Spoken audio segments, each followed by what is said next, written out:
Le projet BRIC, c'est la construction d'un bâtiment qui est montable-démontable, évolutif et qui est réalisé à l'EFP. L'EFP, c'est un centre de formation en alternance en région bruxelloise. Nous avons un pôle construction dans lequel nous avons près de 600 auditeurs qui sont menuisiers, plombiers chauffagistes, entrepreneurs de jardin. Et donc ces 180 élèves ont participé au chantier du projet BRIC. Donc le projet BRIC, qu'est-ce que c'est? C'est donc un bâtiment montable-démontable sur 3 ans. Donc la première année, le bâtiment sera un bureau, puis la deuxième année, un commerce, et enfin la dernière année, pour l'instant on ne connaît pas l'affectation. Le bâtiment BRIC fait 70 mètres carrés habitables pour la version 1, puis la deuxième version doublera, on arrivera probablement vers 130 mètres carrés, et enfin la dernière version, pour l'instant on ne connaît pas les chiffres. Et l'ensemble des matériaux utilisés, des techniques spéciales sont mises en œuvre pour pouvoir être vraiment réversibles.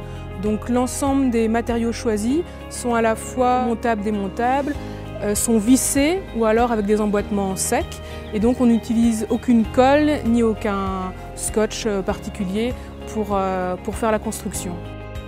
Donc l'ensemble du bâtiment est construit essentiellement en bois, donc une ossature bois, une plateforme donc avec des poutres en bois, puis une ossature poteau-poutre bois et surtout des caissons, principalement en OSB et en Fibertech, de la fibre de bois qui contrevente, et isolés à la ouate de cellulose pour les murs extérieurs.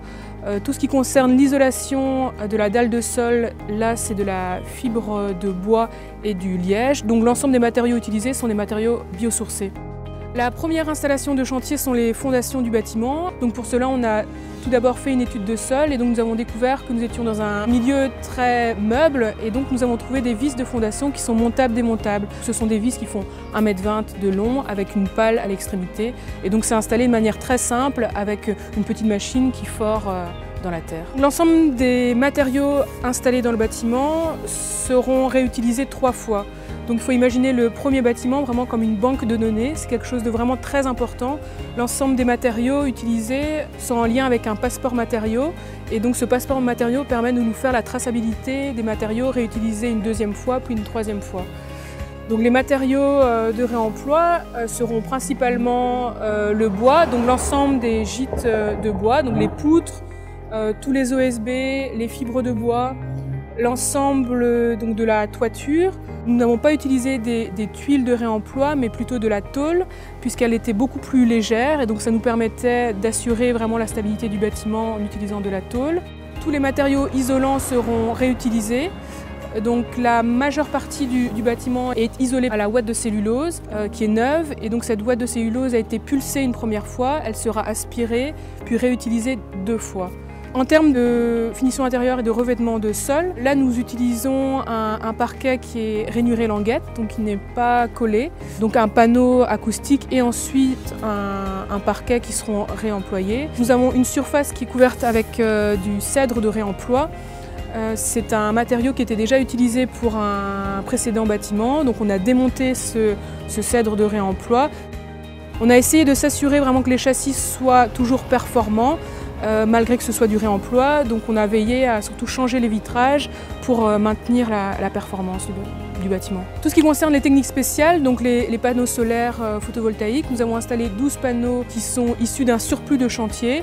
L'onduleur également est issu d'un surplus de chantier. La pompe à chaleur RR, elle ici a été dimensionnée pour permettre l'évolutivité du bâtiment. Et puis enfin pour pouvoir diffuser l'air, on utilise des gaines de ventilation qui sont micro-perforées, qui elles sont emboîtées et clipsées et pas soudées. Et enfin, en ce qui concerne tout ce qui est électrotechnique, l'électricité est gérée avec de la domotique et donc aussi qui permet le montable et le démontable de l'ensemble de tout ce qui est le réseau électrique. Concernant les panneaux de revêtement de façade, on utilise un revêtement qui est une association de basalte coulé et de restes de laine de roche. Donc l'intérêt de ce matériau ici, c'était que l'entreprise nous a fourni un matériau qui est issu du réemploi qu'ils refondent dans une filière spéciale et ensuite qu'ils réintègrent dans un nouveau matériau qui sont des panneaux de revêtement.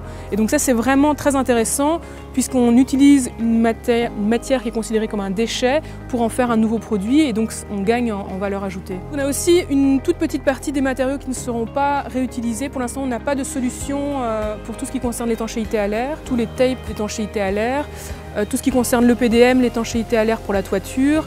Donc là ce sont vraiment des éléments qu'on va être obligé d'enlever, qui seront probablement déchirés et ils seront mis à la poubelle au conteneur mixte. L'ensemble des matériaux mis en œuvre ont été prédimensionnés.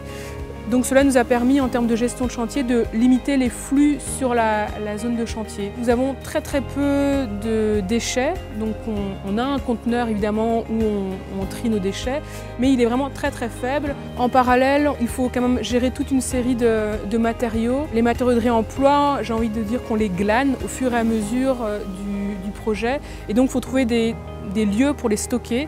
Donc la gestion des stocks elle est très importante parce que l'espace est vraiment nécessaire pour pouvoir bien gérer son chantier.